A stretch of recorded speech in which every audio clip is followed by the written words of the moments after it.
Deputy chief minister ఆఫీస్లో social media దుర్వినియోగానికి సంబంధించిన ఫిర్యాదులు స్వీకరించేందుకు ప్రత్యేక వ్యవస్థని ఏర్పాటు చేయబోతున్నాం.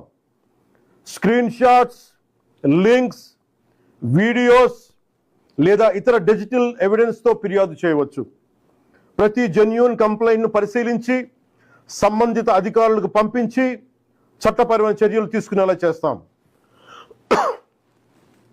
అలాగే పదే పదే ఫేక్ అకౌంట్స్ ద్వారా దుర్వినియోగానికి పాల్పడుతున్న వారిని గుర్తించి వారి వివరాలని ప్రభుత్వానికి అందించాలని బాధ్యత గల పౌరులుగా కోరుకుంటున్నాను. ఇది కేవలం ప్రభుత్వ బాధ్యత మాత్రమే కాదు, మీ అందరి బాధ్యత, మనందరి బాధ్యత.